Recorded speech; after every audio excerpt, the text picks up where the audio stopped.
Every March, the legends of drag racing gather to welcome the next group of drag pioneers into the International Drag Racing Hall of Fame. The stories are both funny and harrowing. If you love drag racing, don't touch the remote.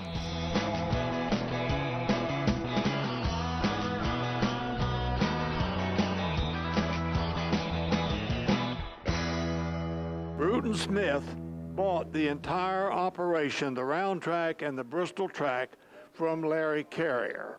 And Bruton Smith didn't care anything about drag racing for all practical purposes, and he decided to just bulldozer the track under and make a great big parking lot. Jeff Bird would have no part of that, and he insisted that the drag strip be completely remodeled.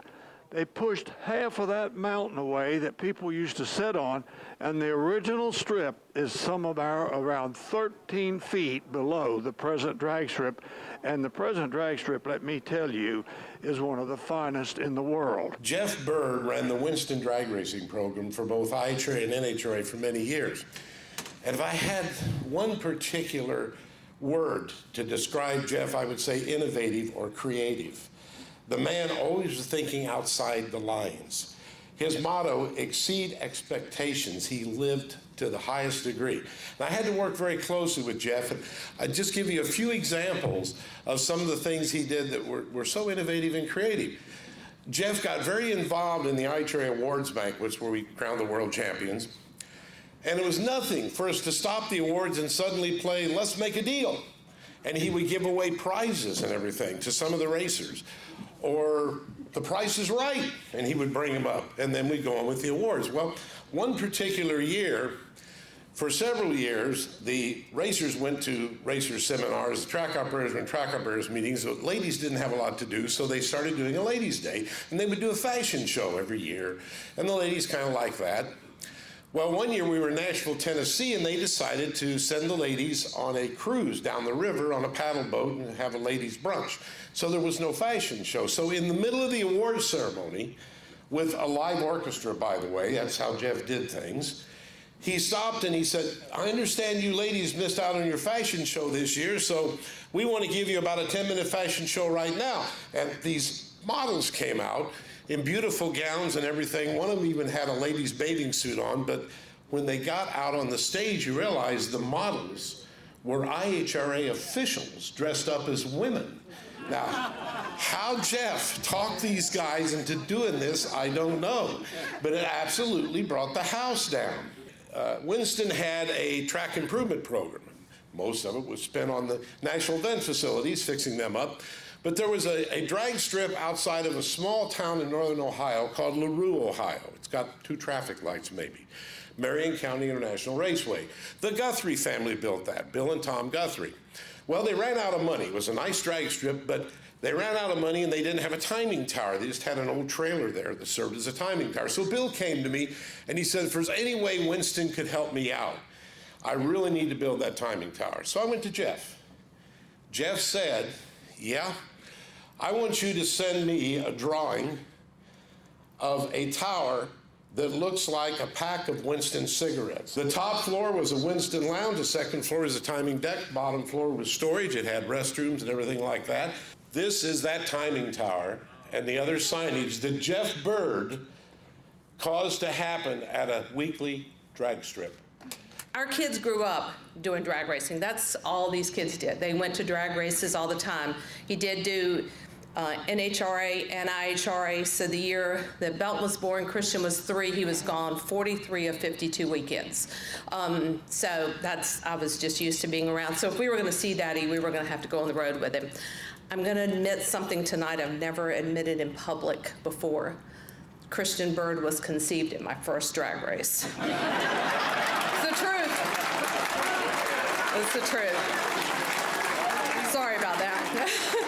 Sorry, Christian. Sorry to embarrass my children. Jeff didn't like recognition. He always wanted to give other people recognition. He never wanted to be recognized. But I can honestly tell you, with this group gathered here today, he would be so humbled and so honored that you guys chose to recognize him. So on behalf of our family, thank you, and God bless. Our next inductee is the team of Jeep and Ronnie Hampshire. the driver and the builder. They built their own cars, they drove their own cars, they tuned their own cars. But one of the most unusual things about these guys were they put their feet underneath the rear end housing. They're the only ones that ever did that, to my knowledge, and this car right here has that configuration, and it came out of Australia, but it was sold to the Australians from California. So it's a good possibility that they even built this car for them, because nobody else liked that configuration, putting your feet underneath the rear. It worked for them, but nobody else seemed to like it. It's an uncomfortable feeling, I think, to have the differential on top of your stomach instead of under your legs. But it didn't bother them. They won a lot of races in California. They were a great team, and of course they're retired now, and we'd like to welcome them into the Drag Racing Hall of Fame. The best thing I ever did in my life is going drag racing. I'm around 13 years old, and my older brother, took us to Saugus, and we was both hooked. And I wouldn't trade it for nothing. And I want to thank Don Garlitz for all this, and everybody that voted for me to be here. I want to thank all the people that invited me, Garland's family, and the honoree, the committee for inducting us. And I'd like to thank my family and my friends and everybody. And that's life. The Lucas Oil International Drag Racing Hall of Fame induction ceremonies are being brought to you by EvapoRust, Super Safe Rust Remover, Custom Auto Sound, the originator of classic car OEM fit radios since 1977, Clamp Tight, the clamp making tool, and by Lucas Oil, made in America, sold to the world.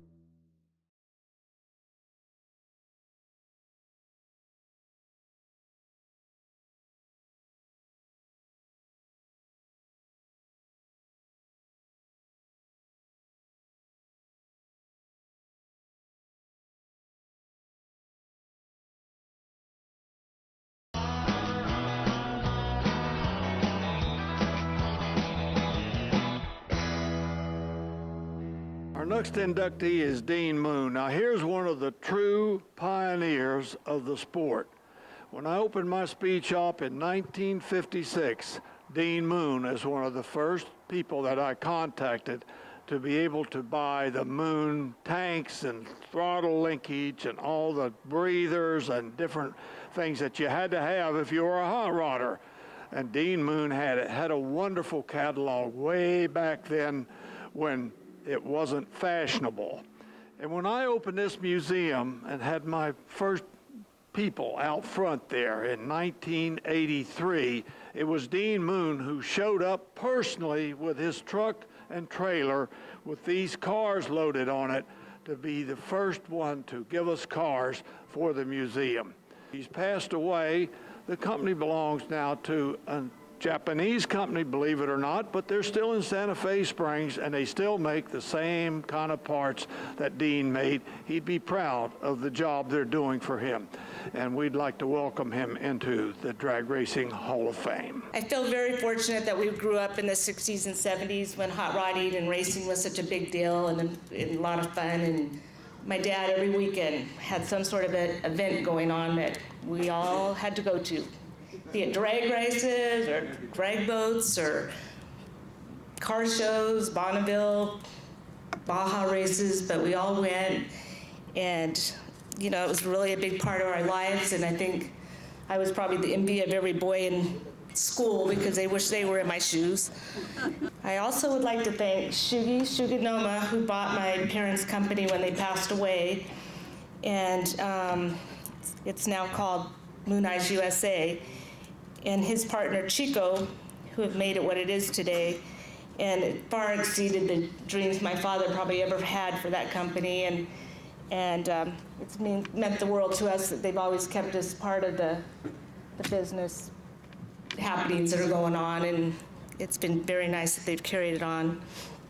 Our next inductee into the Drag Racing Hall of Fame is Joe Schubeck, better known as Gentleman Joe Schubeck. And that comes from the days of the Harry Olds. This was a four-wheel drive, dual-engine Oldsmobile Toronado that Joe drove with a fire suit made to look like a tuxedo. He even had a top hat when he got into the thing. And of course, he had a big fire, and he quit doing that. But guys like me who raced know him for something quite different. He is the guy that had some of the finest aluminum heads for the 426 Hemi in the early 70s, and also was instrumental, along with Don Alderson, in designing the Milodon aluminum block, which was the first aluminum block for the 426 Hemi in drag racing. And this car had that block and set the record for NHRA at 247.25 miles per hour in 1973. And for that, I'll be forever grateful to Joe Schubeck, because that engine was over 150 pounds lighter than the steel block.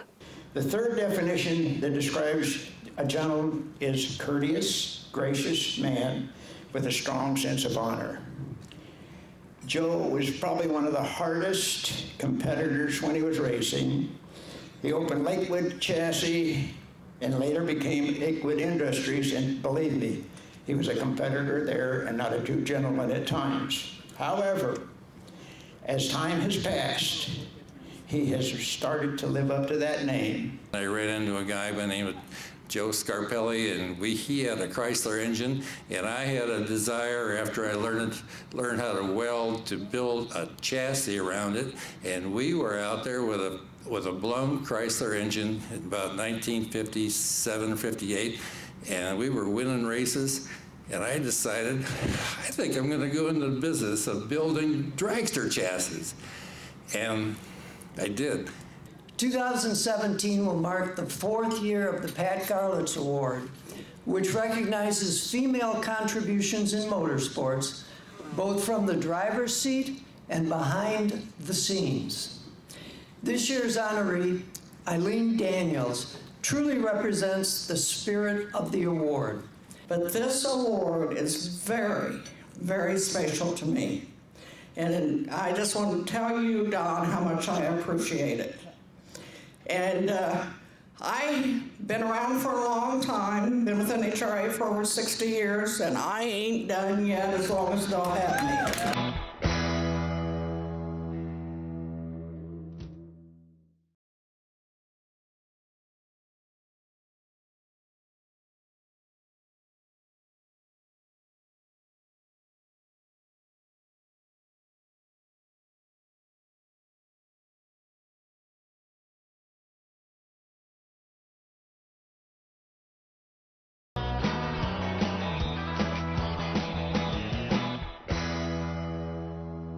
Our next inductees are Joe and Deli Reith.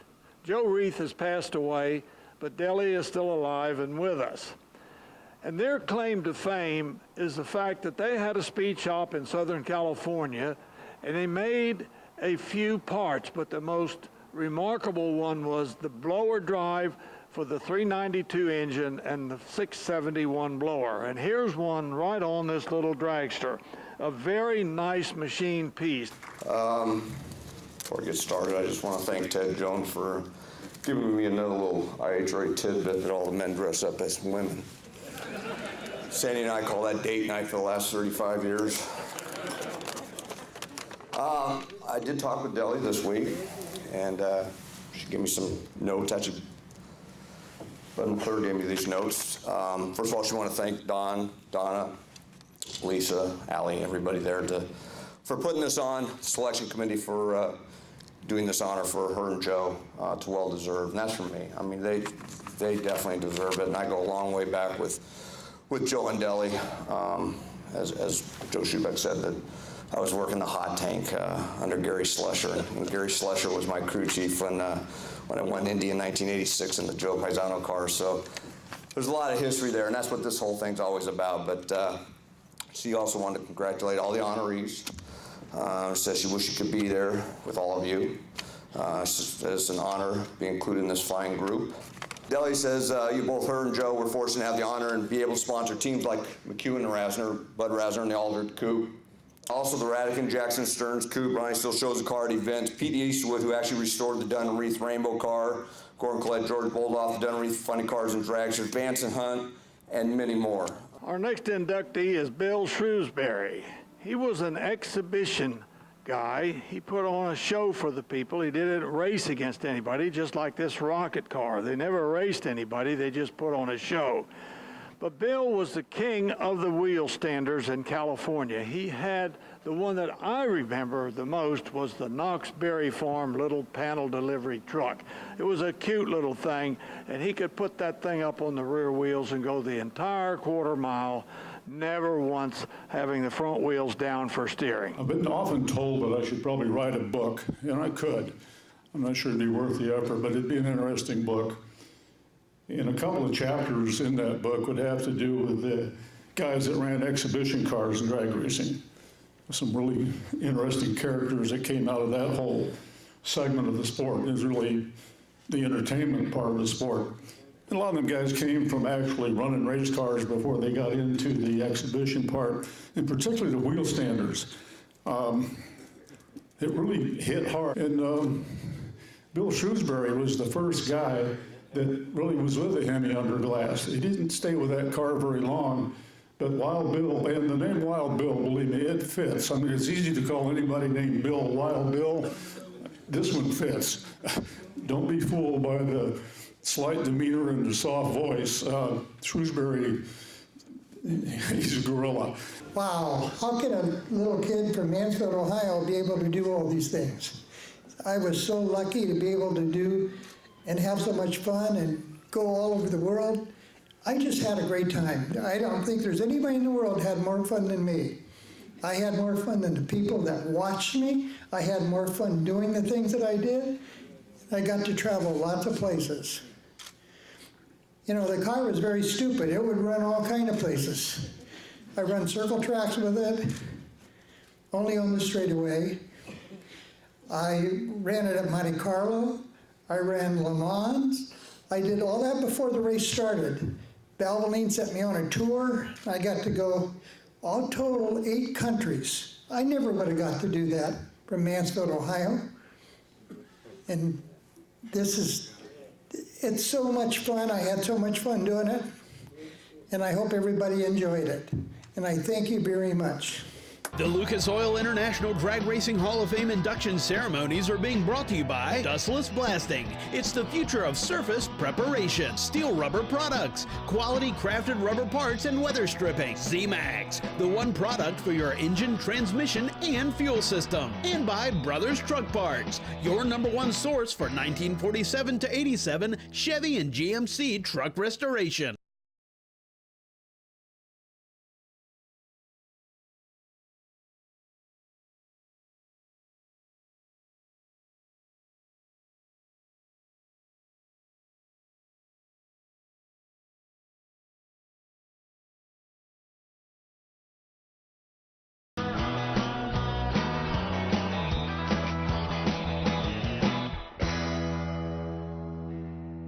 Our next inductee is Larry Sutton.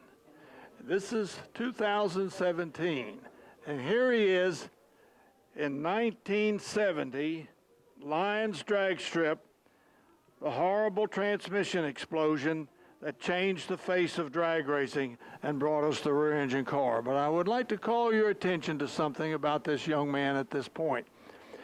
The car has just exploded. It's a terrible thing. You can see one of the pieces going across the drag strip. He had the peace of mind to pick up a fire extinguisher in all that mayhem to come out to the roll cage that was tumbling down the drag strip with me in it, just in case there was a fire. He would have something to put the fire out with. There's not many people that could hold their composure to do something like that.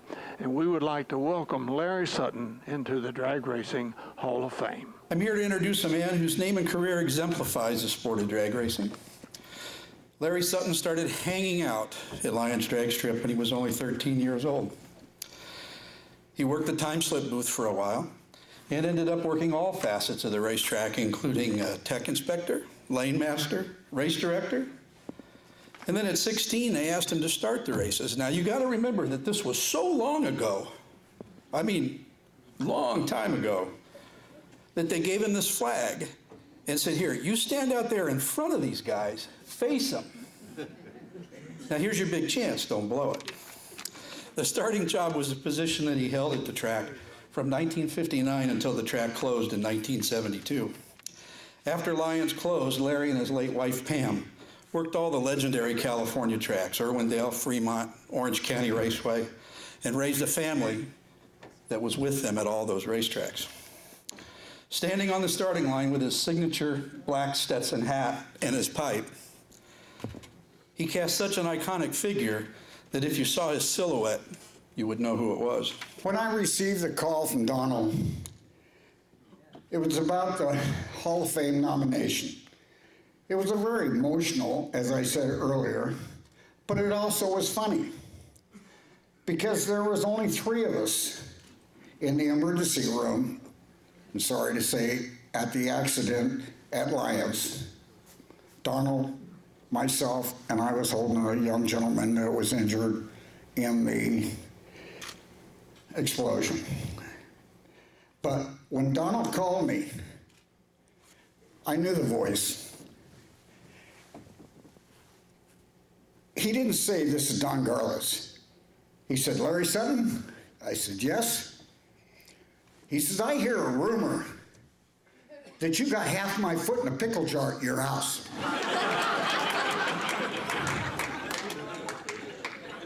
Of course I denied it. You know, I'm sorry, Don. But I'm getting older. And I don't need souvenirs anymore. So,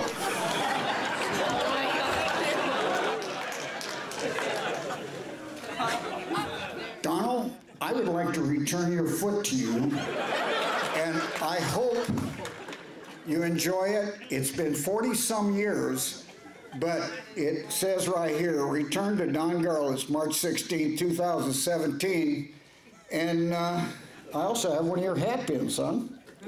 So I would like to return this to you, and I hope you understand. Thank you so much.